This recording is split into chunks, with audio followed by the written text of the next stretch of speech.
Praise the Lord. मैं प्रभु को धन्यवाद देता हूँ।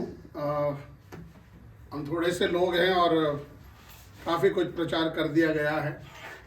मैं विश्वास करता हूँ कि ये सब बातें हमारे जीवन के लिए बहुत इम्पोर्टेंट हैं। दर्शन की बात हम कर रहे हैं, दर्शन चर्च की हम बात कर रहे हैं, लोगों की हम बात कर रहे हैं। लेकिन मैं आज शाम को सिर्फ इतना बोलना चाहता हूँ, ये सब बड़ी बड़ी बातों पर मैं ध्यान नहीं देता। ये मेरा दर्शन है, प्रभु ने मुझे बुलाया, मैंने प्रभु के लिए सब कुछ छोड़ दिया, मैंने नौकरी छोड़ दी, मैंने ये कर दिया, मैंने वो कर दिया। ठीक है, हमने जो करा परमेश्वर के रिकॉर्ड में सब कुछ लिखा है। मैं तो हमेशा ये कहता हूँ कि हमें परमेश्वर के पास आकर ये कहना है, प्रभु मैं तेरा दास हूँ, तू मुझे बता मैं क्या करूँ। ठीक है, जब हम दर्शन की बात कर रहे हैं, हम दर्शन के संग सेवा में निकले हैं, तो हमारा दर्शन जो है वो चर्च नहीं होना चाहिए। मैं हमेशा लोगों से कहता हूँ, लोग बोलते हैं कि हम एक चर्च बनाएंगे, हम ये बनाएंगे। अच्छी बात है, प्रेज द लॉर्ड, प्रभु ने आपके लिए ऐसा प्रबंध किया कि आप इतना बना पाए ना। हम बहुत सारे लोग शुरू करते तो कई साल तक हमारे पास तो कुछ था ही नहीं अपना कि हम ये बोले ये हमारा है, हमारा घर था। लेकिन खुदा वो मैं वो बात नहीं कर रहा हूँ। लेकिन लोगों का एक दर्शन क्या होता है, लोगों का एक भौतिक दर्शन आ जाता है। हम ऐसा करने जा रहे हैं, हम एक अच्छा बिल्डिंग बनाएंगे, हमारे ऐसा होगा, फिर हम कीबोर्ड लाएंगे, फिर हम ये लाएं। मैं हमेशा लोगों से कहता हूँ, आपका दर्शन लोग होना चाहिए। जैसे हमारे भाई अभी पास्टर विनोद बोल रहे थे कि हमें एक अगुवा बनना है, हमें एक लीडर बनना है। और एक लीडर का काम क्या है कि लोगों को परमेश्वर के प्लान के बारे में बताए। अभी सेवकाई के अंदर हम बहुत सारी बातें बोल सकते हैं। सेवकाई एक बर्डन नहीं है, सेवकाई एक कंपटीशन भी नहीं है, सेवकाई प्रतिस्पर्धा नहीं है। लेकिन दुख की बात यह है कि आज की तारीख में अगर हम देखें तो ये एक कंपटीशन बन गया है, एक प्रतिस्पर्धा बन गई है। कोई भी आपसे बोले कि आप क्या कर रहे हैं, प्रभु की सेवा कर रहे हैं, यार ये बेकार लोग हैं। ठीक है, स्टार्टिंग में ऐसे ही होता है। या फिर हम बोले तुम क्या कर रहे हो, तो बोले हम एक चर्च चला रहे हैं। कितने लोग हैं तुम्हारे पास? बोला 15 लोग हैं। अरे तो क्या एक कंपटीशन हो गया। अगर आप बोलो मेरे पास 200 लोग हैं, अच्छा 200 लोग हैं, कहाँ है आपका चर्च? अच्छा ठीक है, इसका मतलब क्या है कि जब हम भौतिक तौर से उनको दिखा सकते हैं, लोग उससे अट्रैक्ट हो रहे हैं। लेकिन मैं आज आपको बोलूं, हमारा दर्शन लोग होना चाहिए। यीशु मसीह ने बोला अपने चेलों से कि अपनी आंखें उठाकर देखो, फसल बिल्कुल पकी है, कटने के लिए तैयार है, लेकिन मजदूर थोड़े हैं। आपको और मुझको एक मजदूर के रूप में प्रभु ने हमें बुलाया है। लेकिन दुख की बात यह है, आपके लिए नहीं कह रहा हूं, लेकिन 90% लोग जो हैं वो मजदूर बनना नहीं चाहते, वो पास्टर, बिशप, पोप बनना चाहते हैं। मेरे पास क्या है, मैं क्या कर रहा हूं, मैंने 1 साल में शुरू किया, 1 साल में इतने लोग। मैं हमेशा लोगों को कहता हूं, भाई ये लोग नहीं है। आपके पास एक बहुत बड़ी कलीसिया अगर है, तो वो कलीसिया के जितने भी सदस्य हैं वो इस बात का प्रूफ नहीं है कि आप एक भले और आत्मिक आदमी हैं। मैं कुछ ऐसी बातें बोल रहा हूं जो मैं अपने जीवन के अंदर जिनको फॉलो करता हूं। मैं हमेशा बोलता हूं, इतना बड़ा चर्च प्रभु ने हमको दिया, बिल्डिंग भी दी है। इसी शहर के अंदर हम पता नहीं कितने सालों से 85 से लेकर आप देखो करीब 40 साल होने आ रहे हैं। 40 साल से शहर के अंदर हम सेवा की। और शुरू में जब हम आए थे, हमारे पास कुछ भी नहीं था। साइकिल भी हमको किसी ने बोला था चला लो, बाद में वापस दे देना। वहां से हमने शुरू किया। लेकिन हमारे मन में कभी ये दर्शन नहीं था, एक ख्याल भी नहीं था कि कभी शहर में हम एक छोटा सा 2 कमरों का मकान भी बना सकते हैं। ये विचार भी नहीं था। हालांकि एक अच्छे परिवार से आता हूं, अच्छा मैं काम करता था, बढ़िया कमाने वाला आदमी था। सब कुछ प्रभु के लिए छोड़कर जब निकले, लोगों ने हमारा मजाक किया। लोगों ने कहा निकले हैं, इनके बच्चे भूखे मरेंगे, इनके पास पढ़ाने के लिए कुछ नहीं होगा, और ये सब बातें आपके लिए भी बोलेंगे। जब हम प्रभु के लिए कुछ करके निकलते हैं तो लोगों को समझ में नहीं आता, लोगों का दिमाग खराब है यार इन लोगों का, ये सेंटी हो गए यार, इनका बहुत ज़्यादा सेंटिमेंटल, जोशीली ज़्यादा है, सोचते तो है नहीं। और ये जितने भी लोग बोल रहे, चाहे आपकी मम्मी बोले, आपके फादर इन लॉ बोले, आपके रिश्तेदार बोले, वो गलत नहीं है, क्योंकि वो क्या देख रहे हैं, नेचुरली देख रहे हैं। स्वाभाविक रूप से जब कोई आदमी देखता है तो फुल टाइम मिनिस्ट्री का निर्णय कैसा लगता है, मूर्खता का। सच्चाई कह रहा हूं मैं। कारण क्या है, क्योंकि जो आप देख रहे हो आत्मिक रूप से, जो प्रभु ने आपको बोला वो उनको नहीं बोला। जब उनको नहीं बोला तो वो तो नेचुरली बहुत बात करेंगे, अपने अनुभव से आपको सलाह देंगे, और वो अच्छा कर रहे हैं। मैं जब सेवकाई में निकला, मेरे जीवन के अंदर मेरे भाइयों ने कितने दिन तक मुझे जाने ही नहीं दिया। मैं सबसे छोटा था। नहीं जाएगा तो क्या करेगा तू जीवन में। बाद में जब मैं सेवा में गया, मैं सेवा करने लगा, सेवकाई में मैं अच्छा ढंग से करने लगा, तो फिर वही भाई लोग जो मुझे रोकते थे, मुझे बेवकूफ बोलते थे, वो कहने लगे तू सेवा करता जा, क्योंकि जब तू सेवा करना बंद करता हमारी आशीषें बंद हो जाती है। तू सेवा कर, तेरी सेवा से हम आशीष पा रहे। चीजें बदलेंगी, लेकिन तब तक मुंह बंद, आंख बंद, कान बंद, और क्या करें, बस उसको फॉलो करो जो आपने देखा है, जो प्रभु ने जिसके संग में आपको बुलाया है। और दर्शन में कभी भी ये मत सोचना आज मेरे पास 5 लोग हैं, कल मेरे पास 20 लोग होंगे। कोई बात नहीं, लोग हो लोग ना हो, कोई फर्क नहीं पड़ता, कोई फर्क नहीं पड़ता। आपको मालूम है कि नूह ने 120 बोलते हैं लोग बात, अगर हम काउंट करें, मुझे पता नहीं, बहुत बार मैंने दम लगाया तो 100 ही साल आते हैं। मैं तो कह रहा हूँ चलो 80 साल ही सेवा की या 100 साल उसने सेवा की। कितने प्राणियों को बचाया, केवल 8 प्राणी। तो ये हमारी महिमा इस बात में नहीं है कितने ज्यादा लोग हमारे पास आए, महिमा इस बात में है क्या मैं विश्वास योग्य रहा, क्या मैं विश्वास योग्य रहा। जिस काम के लिए प्रभु ने मुझे बुलाया, क्या मैं उसके लिए खड़ा रहा। दुख में, तकलीफ में मजाक उड़ाते रहे लोग, ऐसा लिखा है वचन में, लोग उसका मजाक उड़ाते थे। शादी ब्याह हो रहे थे, लोग खा रहे पी रहे थे, एंजॉय कर रहे थे, लेकिन ये अपने काम में लगा था।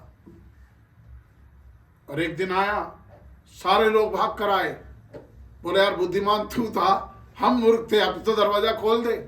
उसने कहा लेट हो गया। अब मैं आपको कह रहा हूं भाई कि जीवन के अंदर एक छोटी शुरुआत को परमेश्वर तुच्छ नहीं जानता, लेकिन इस कंपटीशन के ज़माने में आप कंपटीशन में मत भागना। जब हम सेवकाई में, चर्च में ये सोचते हमारा जल्दी से चर्च बढ़ जाए, प्रॉब्लम आती है। परमेश्वर, ऐसा वचन में लिखा है प्रेरितों की पुस्तक के 2 अध्याय में, कि जब पवित्र आत्मा आया, बहुत जबरदस्त काम हुआ, 3000 लोग प्रभु के अंदर आ गए, पहली कलीसिया। फिर ऐसा लिखा, परमेश्वर प्रतिदिन लोगों को जोड़ देता जो उद्धार पाते थे। कौन जोड़ेगा? परमेश्वर जोड़ेगा। और जब परमेश्वर नहीं जोड़ रहा, कुछ लोगों को हम ही जोड़ लेते हैं। जिनको हम जोड़ते हैं वो हमेशा दुख देते हैं, कांटा बन जाते हैं, जिनको हम लेके आते हैं। और जिनको प्रभु भेजता है वो हमारे लिए ब्लेसिंग हो जाते हैं।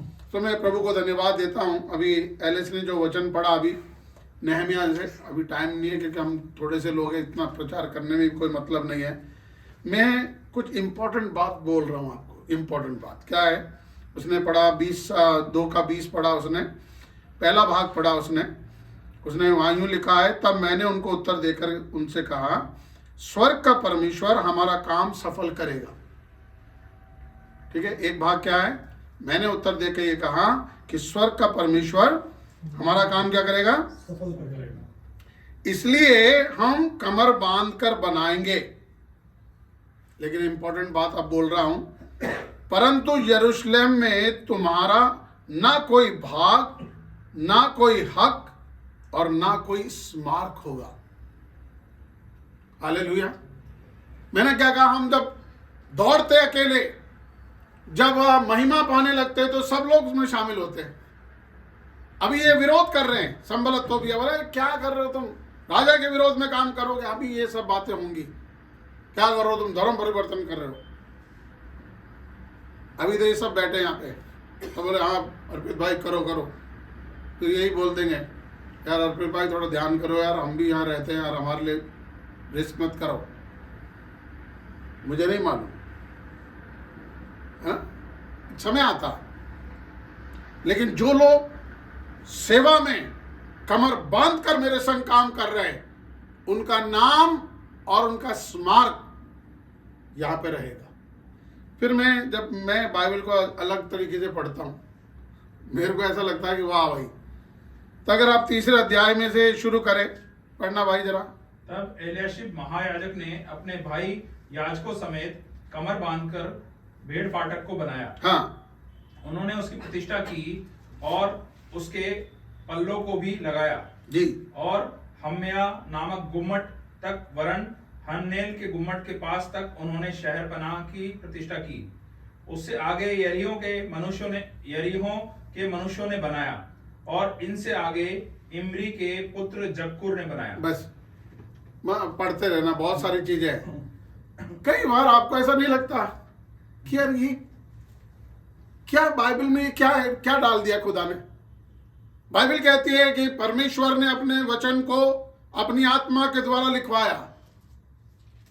पहले उसने कह दिया नेहमिया ने, हम लोग मेहनत करेंगे, कमर बांध कर हम काम करेंगे, लेकिन जब ये बन जाएगा, शहर बना तैयार हो जाएगी, यरूशलेम बिल्कुल तैयार हो जाएगा, यहाँ वेदी बनेगी, परमेश्वर की आराधना होगी, यहाँ परमेश्वर की महिमा उतर आएगी, हम सुरक्षित होंगे, उसमें तुम्हारा कोई भाग और हक और स्मारक नहीं रहेगा।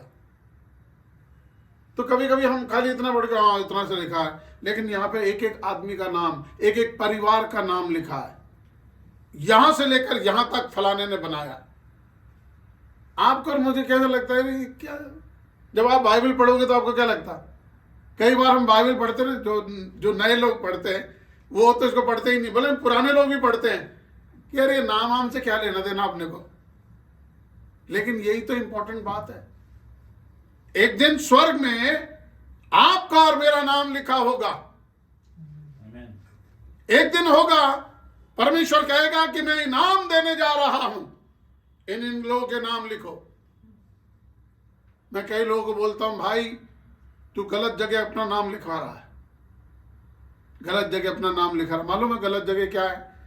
जब परमेश्वर के लोग इज़राइल मिस्र से निकल के परमेश्वर से छुड़ा के ला रहा था, तो बहुत सारे लोगों ने, बहुत सारे राजाओं ने क्या किया? उनका विरोध किया। अभी समय, आप सब क्रिश्चियन हो इसलिए मैं ज्यादा नहीं बता रहा हूं, तो मैं एक एक वर्ष आपको बता दूं।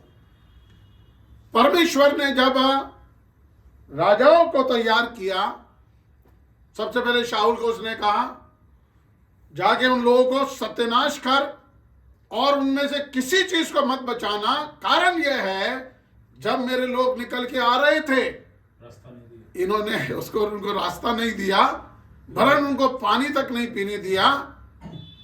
अब मैं इसका बदला इनको कब दे रहा, बदला कब दे रहा? इजरायली कब निकले थे?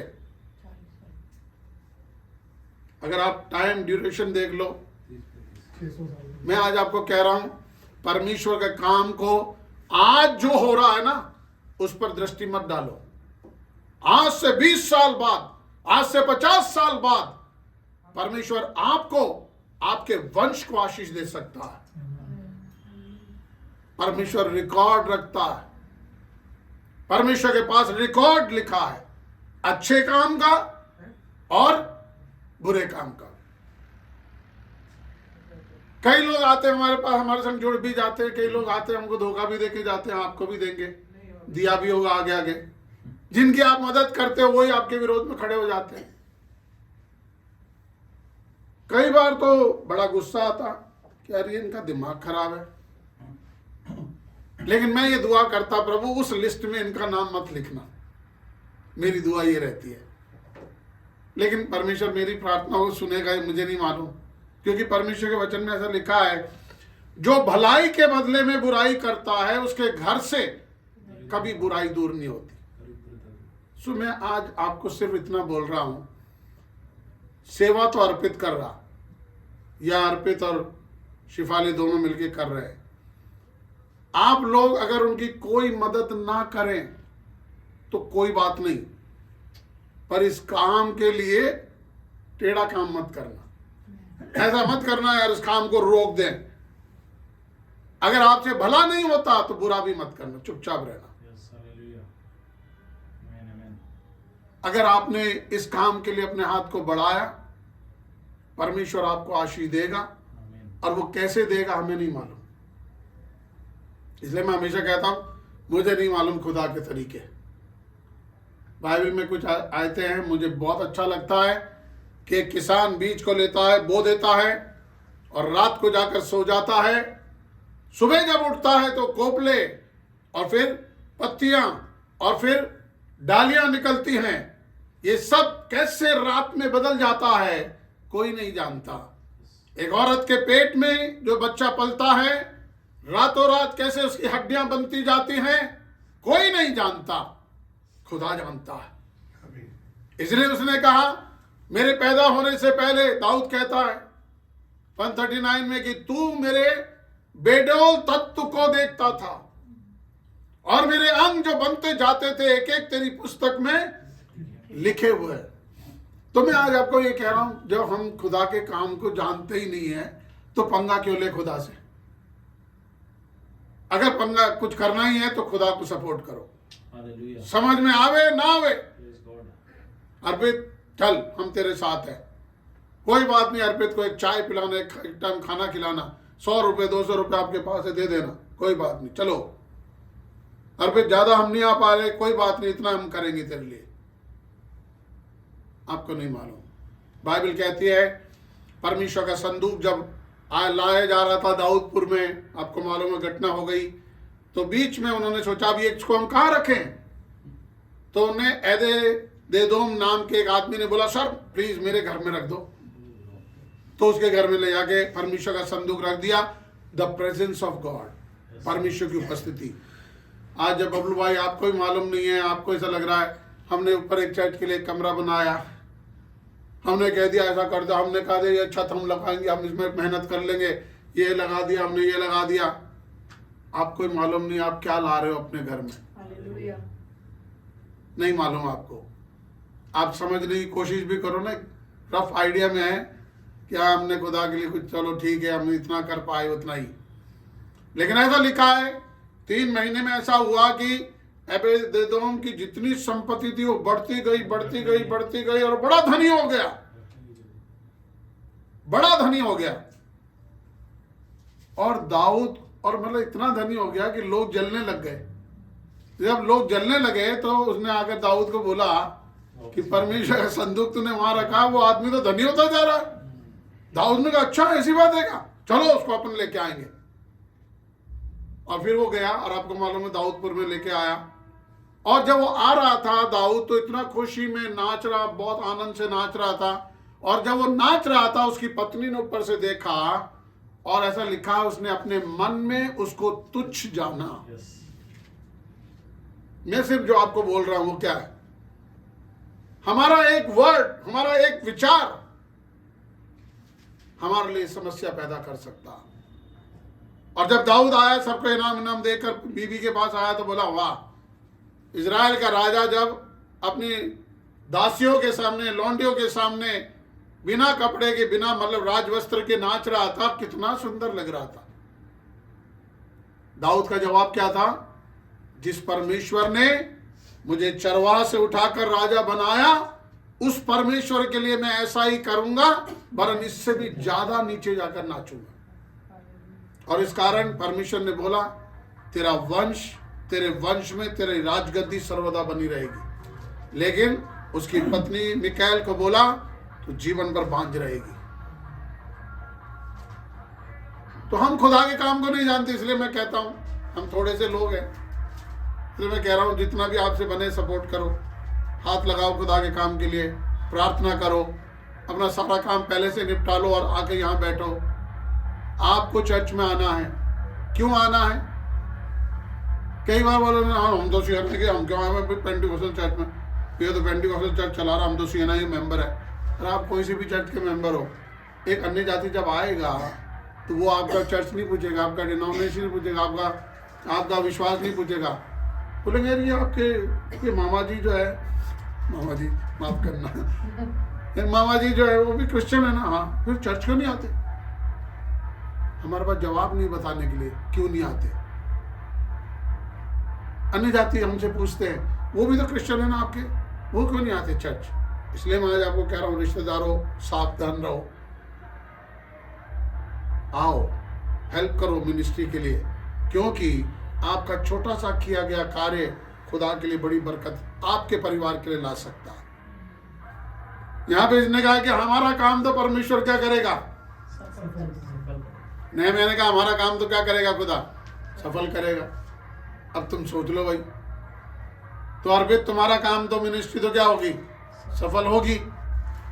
अभी सवाल किसका? हमारा है, मतलब हम भी उनमें शामिल हैं। सो मैं हमेशा लोगों से कहता हूँ सेवकाई जो छोटी शुरू होती है उसको तुच्छ नहीं जानना चाहिए। एक दर्शन जो है हमारा वो बिल्डिंग नहीं है, वो लोग नहीं है, वो कुर्सी माइक नहीं है, वो पुलपिट नहीं है। हालांकि ये सब की हमारी को जरूरत है, लेकिन इन सब बातों से बढ़कर मेरा दर्शन लोग होना चाहिए। लोगों को मैं यहाँ लेकर आऊँ, मैं इकट्ठा करूँ, वो नहीं। मैं एक आदमी के जीवन में जाकर अगर मैंने सलाह दी, अगर वो आदमी मेरी सलाह मानकर उसका जीवन बदल जाए, ये मुझे खुशी देना चाहिए। वो यहाँ पे आए या ना आए। कई बार मैं लोगों से कहता हूँ तुम मेरे संग काम करो या ना करो, कोई फर्क नहीं पड़ता, लेकिन खुदा का काम करो। पॉलिटिक्स मत करो, गलत काम मत करो। जरूरी नहीं है तुम मेरे संग काम करो, लेकिन अगर मैंने तुम्हारे लिए कोई भलाई की उसके बदले में बुराई तो मत करो। मैं लोगों को समझाता हूँ, मैं इसलिए डरता हूँ खुदा से कि खुदा का वचन रिकॉर्ड रखता है। हालेलुया। तो ये सब बातें यहाँ पर है। मैं तो ये तो सब फ्री गिफ्ट था आपके लिए। एक छोटा सा वचन पढ़ के समाप्त करना चाहता हूँ। हम आज इस भवन को जो भी बनाया गया है प्रभु के आगे डेडिकेट कर रहे हैं, ठीक है। इसका उद्घाटन नहीं बोलता हूँ, मैं हमेशा बोलता हूँ डेडिकेट कर रहे हैं, समर्पण कर रहे हैं। समर्पण का मतलब है अलग किया जाना, पवित्र किया जाना। इसका मतलब इस कमरे में जो भी ये रूम बनाया गया, हॉल बनाया गया, इसको आप चर्च नाम दे, प्रेयर रूम दे, जो भी आप नाम दे, आज से ये याद रखना कि ये खुदा के लिए मैंने समर्पित कर दिया। जब ये चीज परमेश्वर की समर्पित हो गई तो अब ये क्या हो गई? परमेश्वर की हो गई। अब ये आपकी नहीं रही। और इसीलिए अब आपका क्या काम है? इसको जो हमने पवित्र किया है, मतलब परमेश्वर के लिए अलग किया है, तो इसको पवित्र बनाए रखें। इसमें अपनी योजनाएं, अपनी मर्जी और अपने प्लान यहाँ पे पूरे ना करें। वो कोई काम ना करे जो परमेश्वर के वचन में लिखा है हमें नहीं करना चाहिए, खास करके इस जगह में। कई बार बोला ऊपर है, वो ऊपर वाला कमरा है, बोला गेस्ट आया, बोला वहां सुला दो। गेस्ट आए वो हमारे विश्वास ही नहीं है, बोला एक पौवा जेब में डाल गया, ऊपर चले गए, बोले ठीक है, सही है, सही है काम। मेरे संग हुआ है। हम सबके रिश्तेदारों में से आप जानते हैं, हम प्रभु को जानते हैं, हमारे सारे रिश्तेदार नहीं जानते, और उनको कोई फर्क भी नहीं पड़ता, ये इसको चर्च नहीं मानते हो। तो हमेशा याद रखना, जिस काम को मैंने खुदा के लिए दिया है, लॉक, यहाँ पे केवल खुदा के लोग आएंगे, खुदा का काम यहाँ पर होगा, प्रार्थना यहाँ होगी, आराधना यहाँ होगी। फालतू कामों के लिए ये जगह नहीं है। अगर आप इसको खाली परमेश्वर का घर मानकर, परमेश्वर का भवन मानकर अगर आप इसका आदर करेंगे, अगर आप यहाँ सफाई करने आते तो अरे यार वो ऊपर का कमरा भी है उसको भी साफ करो, ऐसे मत बोलना। ये खुदा का घर है। अगर आप इसको उस तरीके से आदर के संग में यहाँ काम करोगे तो उसकी आशीष आप पाओगे। तो मैं हमेशा ये बोलता हूँ, ये कुछ बातें जो हम समर्पण कर रहे हैं। दूसरा इतिहास उसका 7वां अध्याय, वरन 6ठे अध्याय से कुछ देखते हैं। 2 वचन बोल के जल्दी से बैठ जाऊंगा। मुझे बड़ा मजा आता है जब मैं जवानों को देखता हूँ सेवा के लिए निकल रहे हैं जवान लोग हमारे, मजा आता है। और सेवकाई के लिए हमारे भाई विनोद ने बहुत सारी बातें बोली हैं। जी,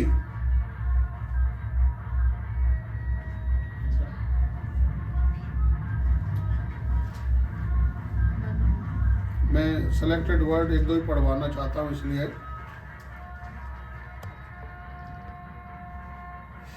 4 वजह पहले 14 वचन पढ़े 6 का।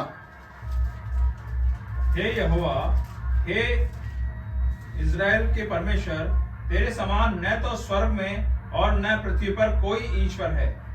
तेरे जो दास अपने सारे मन से अपने को तेरे सम्मुख जानकर चलते हैं, उनके लिए तू अपनी वाचा पूरी करता और करुणा करता रहता है। आमेन। आमीन। आज आपको और मुझको इस वचन को अपने हृदय में कहीं लिख लेना चाहिए। क्या कहता है? हे यहोवा, हे इज़राइल के परमेश्वर, तेरे समान ना तो स्वर्ग में और ना पृथ्वी पर कोई ईश्वर है, और जो तेरे दास अपने सारे मन से अपने को तेरे सन्मुख जानकर चलते हैं, उनके लिए तू अपनी वाचा को पूरा करता और करुणा करता रहता है। आज आपके और मेरे जीवन के लिए इंपॉर्टेंट यह है कि हम परमेश्वर समझते हुए न स्वर्ग में न पृथ्वी में उसके समान और कोई है, उसके वाचाओं का पालन करें पूरे मन से। तब परमेश्वर क्या करेगा? हमारे लिए अपनी वाचाओं को पूरा करेगा। और फिर उसने बहुत सारी प्रार्थनाएं की हैं। फिर जब वो प्रार्थना करता है 6 के 20 से हम पढ़ेंगे। वह ये है कि तेरी आंखें इस भवन की ओर, अर्थात इसी स्थान की ओर, जिसके विषय में तूने कहा है कि मैं उसमें अपना नाम रखूंगा। एक मिनट रुकना। यहाँ पे सुलेमान प्रार्थना करके एक भवन बनाया। उसके पिता की इच्छा थी कि एक भवन बनाए, वो नहीं बना पाया। सुलेमान ने सुंदर सा भवन बनाया और यूं बोला, परमेश्वर तूने ऐसा बोला था कि जब ये भवन तेरे नाम से मैं बनाऊंगा, तूने मुझे बनाने की परमिशन दी है, तूने अनुग्रह किया है, तूने प्रबंध करके दिया है। और अब ये मेरी प्रार्थना है कि इस भवन पर तेरी आंखें खुली रहे। और जो प्रार्थना तेरा दास इस स्थान की ओर करे, उसे तू सुन ले। आज मेरी यही दुआ है कि परमेश्वर की आंखें इस भवन की ओर लगी रहे। ये कितना बड़ा है, ये कितना सुंदर है, ये क्या है, वो मेरा ध्यान नहीं है। मेरा तो यह है कि परमेश्वर का जो भवन है उस पर परमेश्वर की आंखें खुली रहें, और जो प्रार्थनाएं यहां से प्रभु के दास लोग करें वो तू सुन लेना। पढ़िए। अपने दास और अपनी प्रजा इज़राइल की प्रार्थना, जिसको वे इस स्थान की ओर मुंह किए हुए गिड़गिड़ा कर करें, उसे सुन लेना। हाँ, स्वर्ग में से जो तेरा निवास स्थान है सुन लेना जी। और सुनकर क्षमा कर। जब कोई मनुष्य किसी दूसरे के विरुद्ध अपराध करे और उसको शपथ खिलाई जाए, और वह आकर इस भवन में तेरी वेदी के सामने शपथ खाए, तब तू स्वर्ग में से सुनना और मानना, अपने दासों का न्याय करके दुष्ट को बदला देना और उसकी चाल उसी के सिर लौटा देना। बस काफी है। बहुत सारी बातें हैं, मैं सिर्फ ये बोलना चाहता हूं। उसने 2 बातों की प्रार्थना की, तेरी आंखें इस भवन की ओर खुली रहे, तेरे कान भी इस भवन से उठने वाली प्रार्थनाओं की ओर लगे रहें। हर एक प्रार्थना को तू सुन लेना जो तेरे दास और तेरे दास इजरायली लोग करते हैं। अगर उनसे कुछ गलती भी हो जाए, उनको भी तू क्षमा करना। लेकिन गलती क्षमा होने के लिए तरीका क्या है? अगर वो इस भवन की ओर अपने मुंह को करके, अपने हाथ फैलाकर, या इस भवन में आकर तेरी वेदी के पास जाकर अपनी गलती को स्वीकार करे, उनकी गलती को मान लेना। हालेलुया। परमेश्वर ने इस भवन को अपनाया है। परमेश्वर ने इस भवन के अंदर अपनी आंखों को लगे रहने के लिए उसने वादा किया है। अभी जब उसने प्रार्थना की, बहुत सारी प्रार्थना है, आप पढ़ लेना अगर आपको बाद में टाइम है तो। 7वें अध्याय में आकर पहले वचन से पढ़े। जब सुलेमान यह प्रार्थना कर चुका, तब स्वर्ग से आग ने गिरकर होम बलियों तथा अन्न बलियों को भस्म किया। दूसरे शब्दों में, जैसे ही सुलेमान ने वो प्रार्थना समाप्त की, परमेश्वर ने प्रार्थना के उत्तर में स्वर्ग से आग भेजकर होम बलि और मेल बलियों को भस्म कर दिया, और यहोवा का तेज भवन में भर गया। और उससे परमेश्वर की प्रेजेंस उस भवन में आ गई, और उसकी उपस्थिति से वो घर भर गया, याजक यहोवा के भवन में प्रवेश न कर सके, क्योंकि यहोवा का तेज यहोवा के भवन में भर गया था। हालेलुया। हालेलुया। मैं हमेशा ये प्रार्थना करता हूं, परमेश्वर मेरी इच्छा, मेरी योजना, मेरा क्रम यहां ना चले। बहुत बार ऐसा होता है ना, हम प्लान बना के आते हैं, आज ये गाने गाएंगे, आज हम ये वचन बोलेंगे, आज हम 2 लोगों को गवाही का बहुत बार पास्टर लोग तैयार होके आते हैं, लेकिन यहां लिखा है जब परमेश्वर का अभिषेक आता है चीजें बदल जाती हैं। और मैं सोचता हूं आज भी आपने कुछ ना कुछ प्लान करके बैठे होंगे, मैं गवाही दूंगा, उसके बाद पैसा वचन बोलेंगे, खत्म हो जाए। कभी कभी परमेश्वर अपने तरीके से अपने भवन में काम करता है, और यहां लिखा है कि परमेश्वर का तेज भवन में भर गया, और ऐसा भर गया कि याजक लोग प्रवेश न कर सके। सुलेमान बहुत ही अनुशासन करने वाला आदमी था, एकदम स्ट्रिक्ट, उठना बैठना उसके सेना का वो जानते लोग, कपड़े कैसे पहनना है, तो गाने बजाने वालों को सब रेडी करके रखा।